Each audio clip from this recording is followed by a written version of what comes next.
Hej og velkommen til. Den her lille video, den skal handle om nyttevirkning, og det er faktisk fordi, jeg har fået et rigtig godt spørgsmål.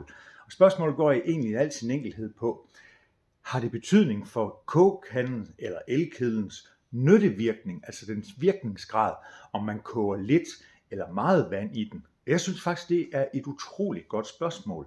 Og hvis man lige googler det, jamen så får man det her AI-svar.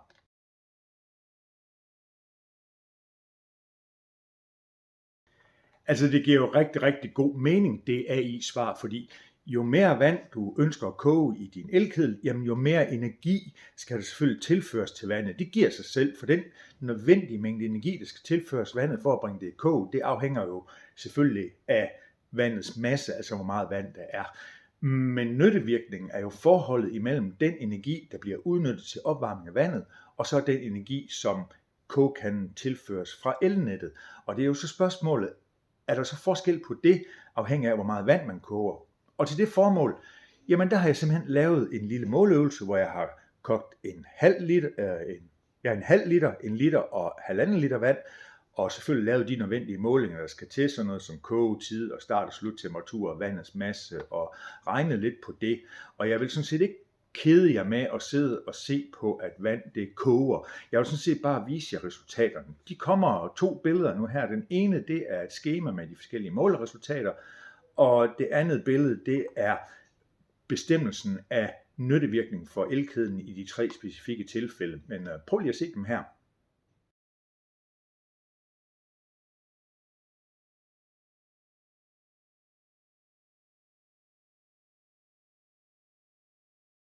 Jeg har her nedskrevet de 3 forskellige nyttevirkninger, som jeg fandt frem til i mit lille forsøg. Nyttevirkningen i kogekanden ved en halv liter vand var ca. 0,775, for kogning af 1 liter vand 0,839, og ved kogning af halvanden liter vand 0,885. Og der er jo en tendens til, at nyttevirkningen forbedres, jo mere vand jeg koger.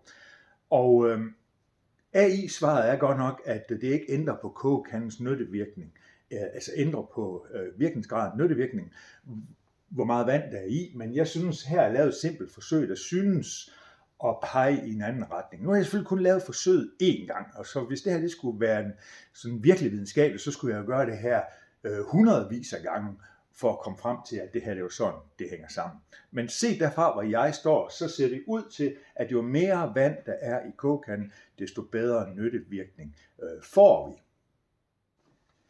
Hvad det er, der er på spil her, og hvad det er, der er årsag til, at det tilsyneladende ser ud til, at elkedlens nyttevirkning, dens virkningsgrad, stiger jo mere vand der er i. Det har jeg simpelthen ikke noget gyldigt svar på. Jeg ved det simpelthen ikke.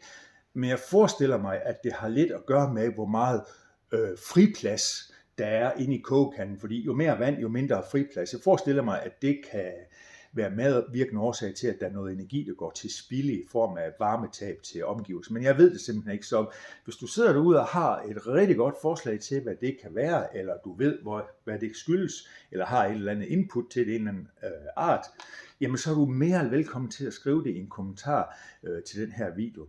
Jeg vil glæde mig til at læse jeres input derudfra.